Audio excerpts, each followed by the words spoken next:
Welcome to 15 to 15. Nice to be here. Nice to be here. I need to get my mouse.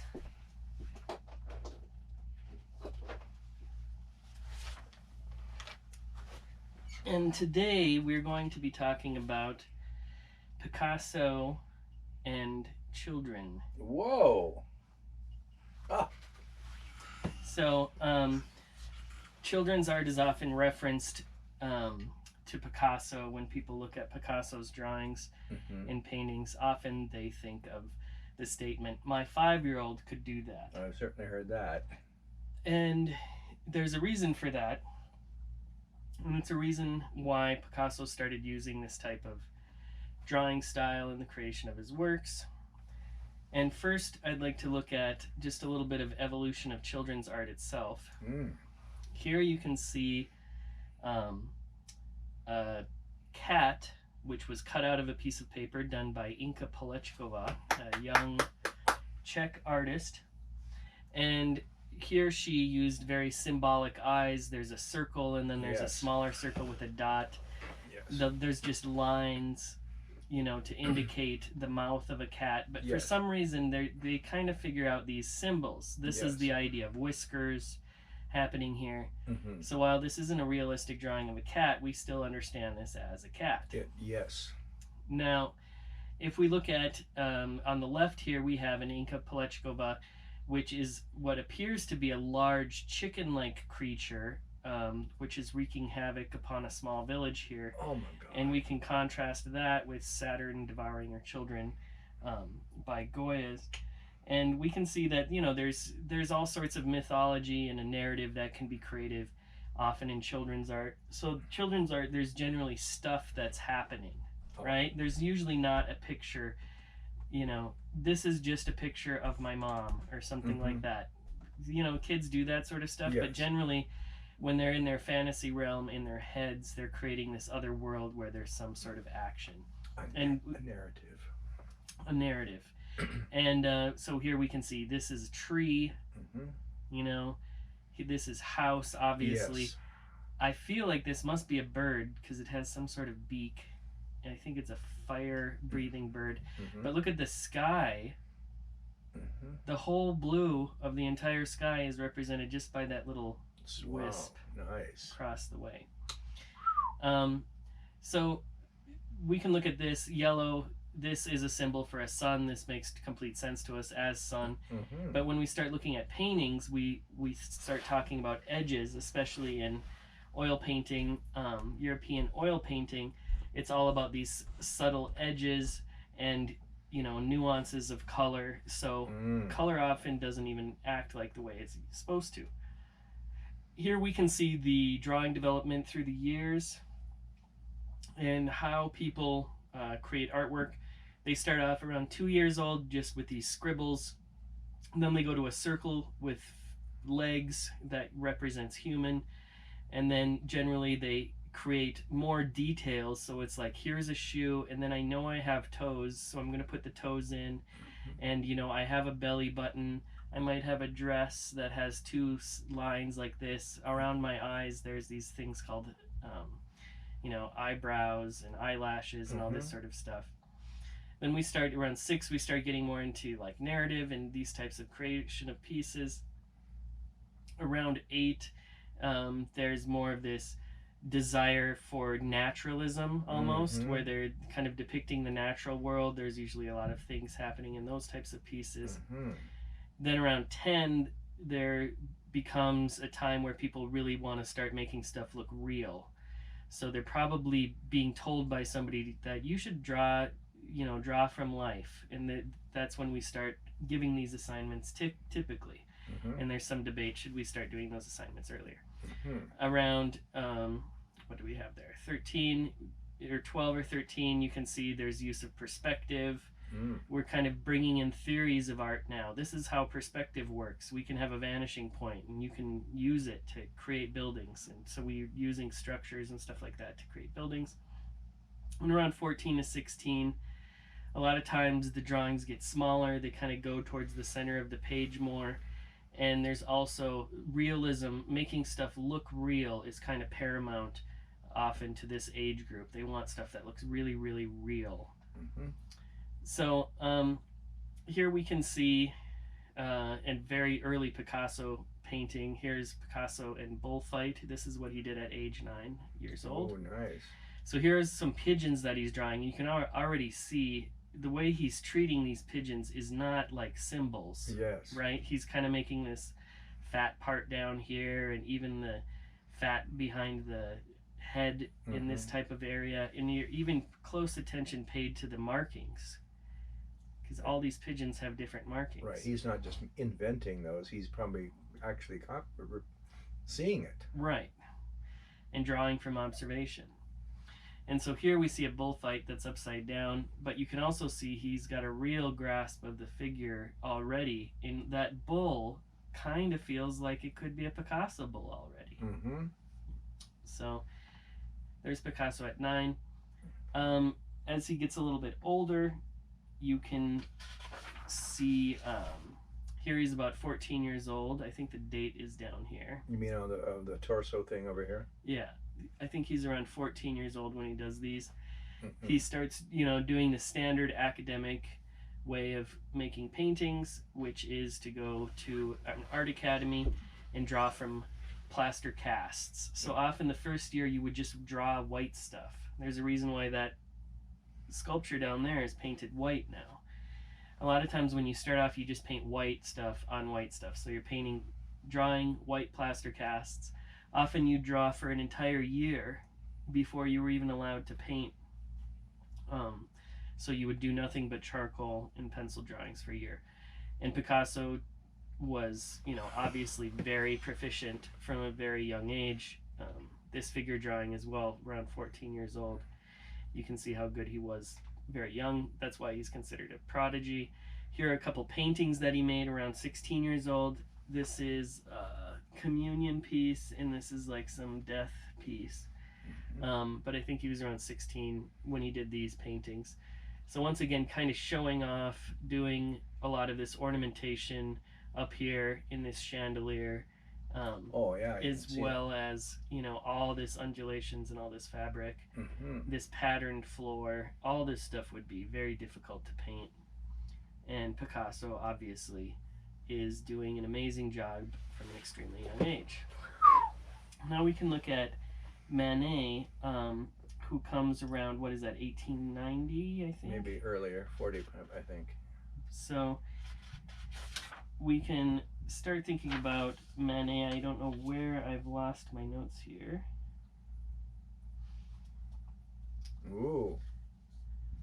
But we can start looking at these in the beginnings of abstraction, George Braque, and these types of looking at still life from multiple perspectives. So in this Manet painting, we can see how flat this woman is. That's one of the odd things about this painting, is that this woman seems like she's kind of cut out and plastered onto the painting itself. The perspective doesn't really make a lot of sense with how big this woman is in the background as well. And this is a full profile that we're seeing in this individual here. Here's a 3/4 view of the head here. So we're seeing kind of multiple perspectives of all this space, and we can see how Cézanne and Manet in these types of viewpoints will affect the same multiple viewpoints that we're starting to see in Cubism as well. So children also, we can also think about Paul Klee, of course, when we talk about children in art, in the evolution of art itself. And Paul Klee says children also have artistic ability, and there is wisdom in their having it. The more helpless they are, the more instructive are the examples they furnish us, and they must be preserved free of corruption from an early age. So it brings up questions about what should we actually be teaching children to paint and draw. Should we be teaching them to be like Picasso from an early age, or should we just let them be free completely? Here we can see that Picasso's really using a lot of children's elements, these types of very symbolic forms. They're almost like cartoons in a way, but they're still taking up space. And we're bringing in these heads. Of course, the colors are super bright, which are also reminiscent of like a box of crayons or something like that. So in a few years previous, Disney actually started working with Salvador Dali, so this is around the 1930s, and also thinking about what are cartoons, looking at these types of cartoon colors almost come out of this Disney landscape that we would see emerging as well. And when we start thinking about a lot of surrealism, I think there's a lot of ties to the beginnings of animation as well, where we see for the first time people really can animate flowers and make them talk and this sort of thing. Dance. So this is also happening at the same time that Picasso is creating paintings like that. This was done by Dali, the tree woman? This is Dali here, and then this is just a still. Yeah, okay, yeah. Right. So also cartoons come in as a really important way of depicting people. So cartoons are a way of showing people. It doesn't necessarily have to be this romantic view like a Bouguereau painting or something like that. We're also beginning to have smart, real animated features that are based on drawing that use cartoons to elevate the human form. So here we see this is a Picasso. Here we have a George Condo on the right here as well, and just taking apart the figure into these multiple perspectives and how that can correspond to a contemporary artist. Do you know George Condo? I don't think so. So he's super famous contemporary painter. He's probably in his 60s now, and he does a lot of portraiture that uses some of these same types of ideas. But again, with a lot of Picasso paintings, here, it doesn't get much simpler than woman putting in hair tie. It's a real simple thing that's happening in this painting, but it's not just a painting of a woman. It looks like she's doing something. She's putting in her hair tie. Yes. So once again, we can go back to those children's drawings and think about how those children's drawings are also important too. Picasso, of course, was well known for being like very narcissistic as well, and leaving, even though he had all these children and he painted with these children, he was known as being very distant from a lot of his children himself. So Picasso ends up having 4 children with his first wife Olga Koklova, and then he had daughter Maya with his mistress Mary Therese, and son and daughter Claude and Paloma with mistress Françoise Gillot. In 1935, he left his first wife Olga for his pregnant mistress Mary Therese. So pretty. he was also creating drawings with his kids of his children. So here we can see a painting he does of Maya in a sailor suit, and that's a photograph of him and Maya together with their little dog. Where's the dog? Oh yeah, he's holding the dog. Nice. There's also another sailor thing with a boat.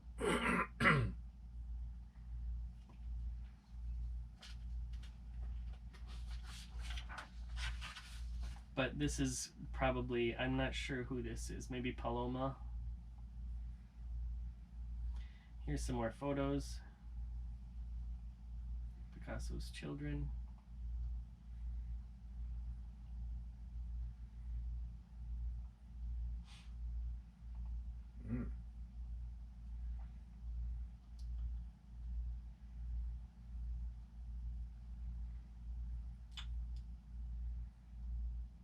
So, yeah, son of Pablo Picasso and Olga Koklova. He was the only one of Picasso's children that was legitimized. For a long time, Paolo worked as a driver for his father. And then he makes this painting based on a photograph of him here, which is a famous painting of Boy on a Donkey. Mm-hmm.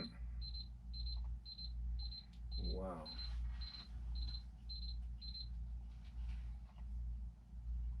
And there's Paloma. She later goes on to be famous. She's in a weird French film. And she has her own perfume. Yeah.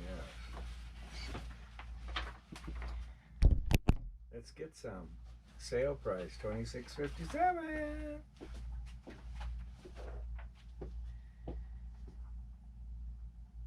So there you go.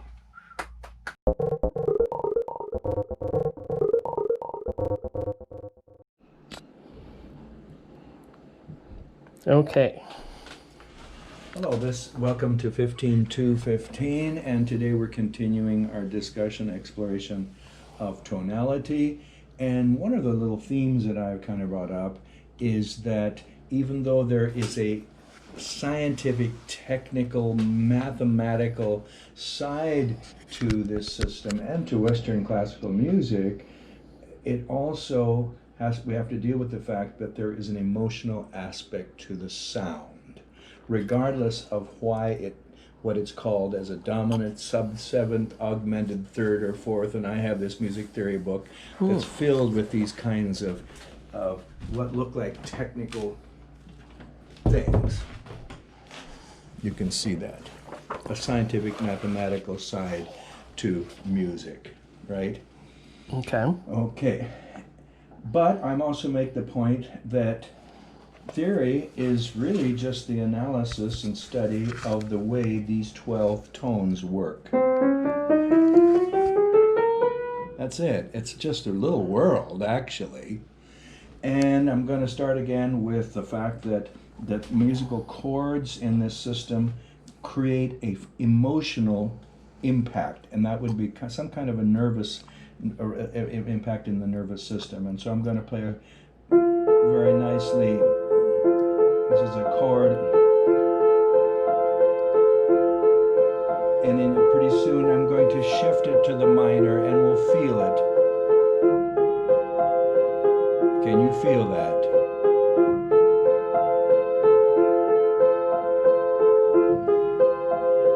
That emotional shift that you feel is the result of modulation, as it's called, changing from one key to another, but it has something to do with the way these 12 keys work, very simply.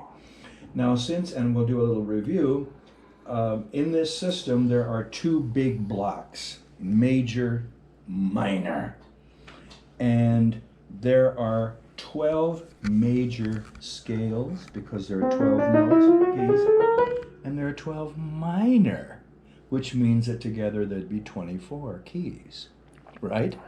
So a person not 23. Not 23. Whoa, 24.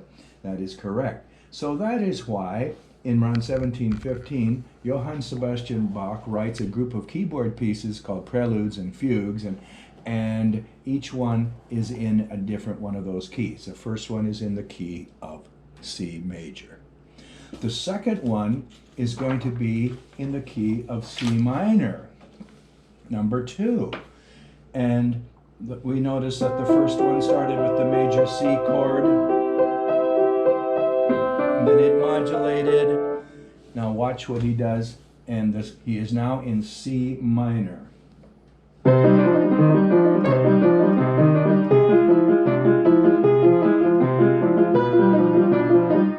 It has a different kind of, you can feel it even though it's fast. It's based on this chord, C minor. And he's going to go all the way through, including the second part called a fugue in C minor. Then the next one is going to be in C sharp. He's going up the scale. That's a C sharp or a D flat. And he's going to have the next one D flat, C sharp minor, C sharp major. Okay. And he's going to go through all of them, 24. And that's a kind of a tradition. Shostakovich did some things like that. Chopin did it too. It's a kind of a game to play, actually. Now, as we were discussing, the challenging thing seemed to be, and I saw this with my University of Mary music students, because we're going to create some scales. Now, this is the technical side. It's not the emotional side of creating music from these scales, but in this system there are 12 notes, but the scale only uses 7 of them. It's going to leave 5 of them out. And so we're going to make a scale. And the way we make the scale in major is we follow this system. We start with any tone in the business. And today we have some time. You are going to create some major scales. Mm-hmm. And no, it's not music. It's just a technical mathematics. So I'm going to make a C major scale, and I'm starting with the bass tone, C. Now we also know that every time you move up or down, you're going either a whole step or a half step. And a whole step means that you have gone up 2 notches. A half step would be just 1 notch, because you can see this is 2 of them. So from here to here is a whole step, which means there was a half between them, right? So we're going to start with the bass tone of C. And we're going to go up 1 whole step, 2 half steps. We're going to go up another whole step, 2 half steps. Now we're going to do the magical half step, only 1. But on the keyboard system of the wool-tempered keyboard, it looks like a whole step, but it's really only a half. To get from here to here is there's the whole step. Okay. So now, here's the whole step. Okay. Now we've gone the half step. Now we're going to go one whole step from F to G, and a whole step from there. And then to finish up the octave, we have to go a half step, and there it is. So there are 2 half steps in this process.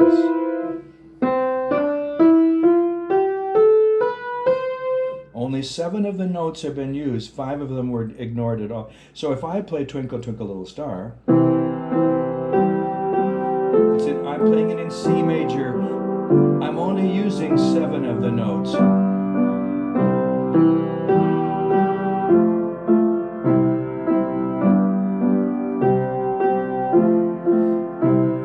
Because I'm in a major, but boy am I in tonality. There's nothing in Chinese music or Arab music or Indian music that sounds like that. It's based on this system. Now, if I start on any other key, I can make a C major or a major scale. How is it not just go up like this? Well, because all you're doing is the white keys. The input. Why not just say do 9 white keys in a row? That sounds different, doesn't it? That doesn't sound like a major scale. This is a major scale. This is the thing always for major scale. Absolutely. Oh, I see. Without a doubt, it is totally This perfect. is only for majors. Okay. And then there will be a minor scale, which we won't even touch. Okay. But let's say I'm going to play a D major scale. 7 minutes. And I'm going to start, and I'm going to demonstrate, and then you are going to do it. I'm going to do D major. So I'm going to start with the bass tone of D. Now I'm going to go up a whole step. There it is. Because there are 2 halves here, right? Are you sure about that? Yeah. Now I'm going another whole step. I'm going to go 2. Okay. Now I'm going to go with my first half step. Where is that going to be? The next one. Right here. Yeah. Then I'm going to go a whole. Here, a whole is 2. Right. And then the half. Okay. Now listen. Does that sound? Yes. Nice. Here's an F. They're all based on the same intervals and spacing of this wool-tempered system. So now you are going to go over here and Oh boy. this was so hard, especially since my students who didn't practice it went behind my back. So. Let's do it. Do you know what that note is? C, D, E, F. Okay, very good. Okay, that's an F. So you are going to make an F major scale. You're going to start with an F, then you're going to go up what? Whole, so here. Yes. Half. Half. Then whole is here. Whole. And there's your half. Now play that with more confidence now. You know that there's one. Wait, let me do it again. So.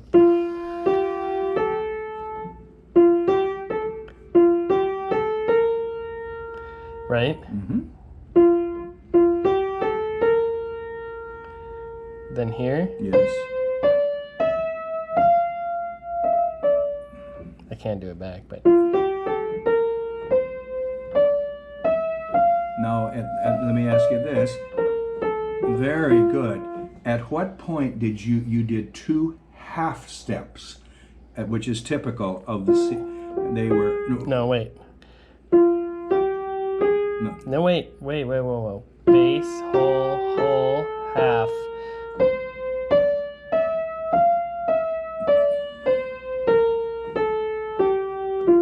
Right, and you can see that from here to here it was a half. Yeah. From here to here, it's weird. But I get it's it. It's a whole. Yeah. Because there are two. Let's do some more. Would you find a D? Okay, get confident. Let's play that. Okay, now you're gonna make a D major scale. Can you hear that didn't sound right? Oh wait. Whole. That's your bass tone. Just think of it. Bass tone. Whole. Half. Whole. No, why? Oh, this one is a whole. Yeah, there we go. Okay, where are we again? D? Starting a D. So, bass tone, whole, half, whole, oops.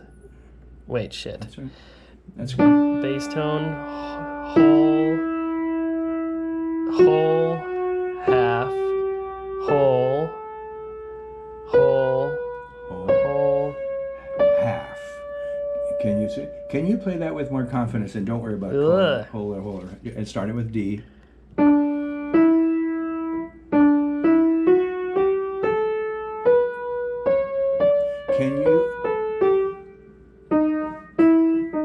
Can you hear? Now some people, because they're musically not very good, because that's what is called whatever that's word called.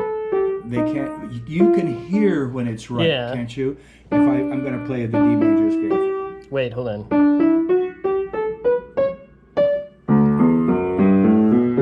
Can you hear that? That's right. That's not. That was still right. Okay, let's do an E. Ooh, things are good. Can you find an E? C, D, E. Now, got your bass tone, whole step. Oops. Right, this. And then the half.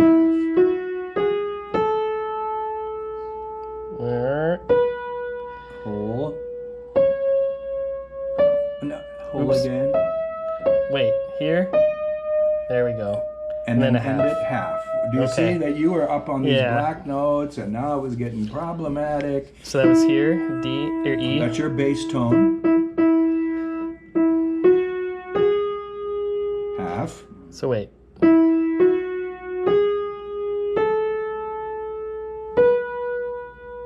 Whole.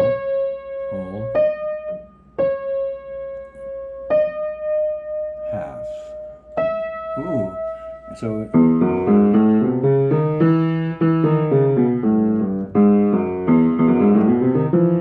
there's your E major scale. Let's try another F. This is beautiful. How much time we got? We are at 58 seconds. F. Find your F bass tone.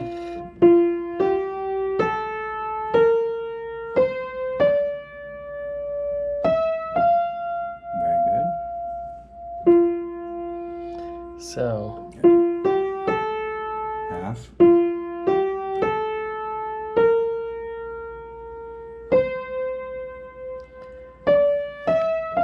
Very good. Now let's do a G. Okay, get comfortable with your G. Play it bass tone over it.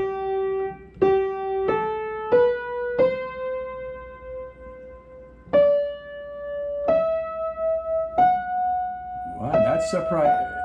It surprised you because you were expecting there to be some. That black note only came in at the end. Do G again, and then one more. Then we'll do G. Let's see. G. That's F. F. G.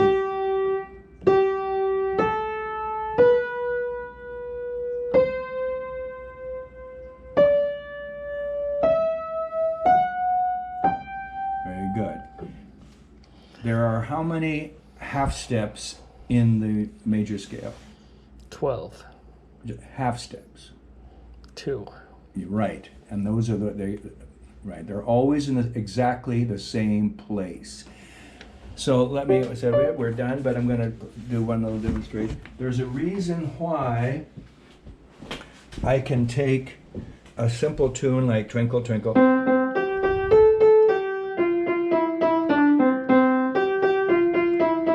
I'm going to shift it to another key. I shift it to F. It's the same one. No. I can transpose it from any of these keys from one to the other, and it sounds like exactly the same thing. When we start in the future, we're going to do minor keys. I'm going to start Twinkle in a C minor.